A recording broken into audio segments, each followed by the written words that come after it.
मध्य पूर्व में बढ़ते तनाव के बीच ईरान और यूनाइटेड स्टेट के बीच स्थिति फिर से गंभीर होती दिख रही है। इसी बीच चीन की कथित भूमिका ने वैश्विक चिंता बढ़ा दी है। समुद्री क्षेत्र में हुई कार्रवाई और राजनीतिक बयानों ने इस पूरे मामले को और भी जटिल बना दिया है। बता दें कि मध्य पूर्व में शांति की कोशिशों के बीच एक बार फिर तनाव बढ़ता हुआ नजर आ रहा है। ईरान और यूनाइटेड स्टेट के बीच भले ही बातचीत और युद्ध विराम की कोशिशें चल रही हों, लेकिन हालिया घटनाक्रम ने हालात को और भी उलझा दिया है। पूर्व अमेरिकी राजदूत निक्की हेली ने दावा किया है कि ईरान के समुद्री मार्गों से जुड़े एक जहाज में ऐसे संदिग्ध रासायनिक पदार्थ पाए गए हैं जिनका इस्तेमाल मिसाइल निर्माण में किया जा सकता है। ये जहाज कथित तौर पर चीन से ईरान की ओर जा रहा था, जिससे ये आशंका और भी गहरी हो गई है कि चाइना इस पूरे विवाद में अप्रत्यक्ष रूप से भूमिका निभा रहा है।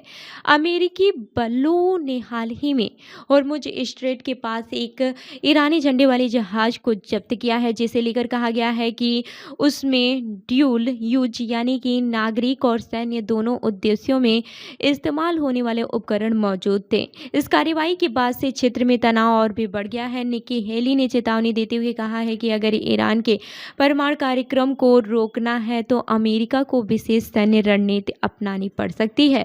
उनके मुताबिक ये मिशन बेहद जोखिम भरा होगा, लेकिन इसे नजरअंदाज नहीं किया जा सकता। इसी बीच चीन ने अमेरिका की कार्रवाई पर चिंता जताई है और सभी पक्षों से तनाव कम करने की अपील की है। वहीं दूसरी तरफ अमेरिकी राष्ट्रपति डोनाल्ड ट्रंप ने दावा किया है कि चीन ने ईरान को हथियारों के सामने पीछे से हटाने पर सहमत जताई है और वो वैश्विक व्यापार को स्थिर करने के लिए होर्मुज जलडमरू मध्य को खुला रखने पर काम कर रहे हैं। विशेषज्ञों का मानना है कि अगर चीन वास्तव में इस क्षेत्र में सक्रिय भूमिका निभाता है तो ये संकट और भी बड़ा रूप ले सकता है। इससे न केवल मध्य पूर्व बल्कि वैश्विक ऊर्जा आपूर्ति और अर्थव्यवस्था पर भी गंभीर असर पड़ सकता है। फिलहाल हालात बेहद संवेदनशील बने हुए हैं और सभी बड़ी शक्तियां इस पूरे घटनाक्रम पर नज़र बनाए हुए हैं। तो इस खबर पर आपकी क्या राय है, हमें कमेंट करके ज़रूर बताएं और ऐसी ही अन्य खबरों के लिए हमारे चैनल को लाइक करें, शेयर करें और सब्सक्राइब करना ना भूलें। मिलते हैं अगली खबर में, तब तक के लिए देखते रहिए सुदर्शन भारत न्यूज़। धन्यवाद।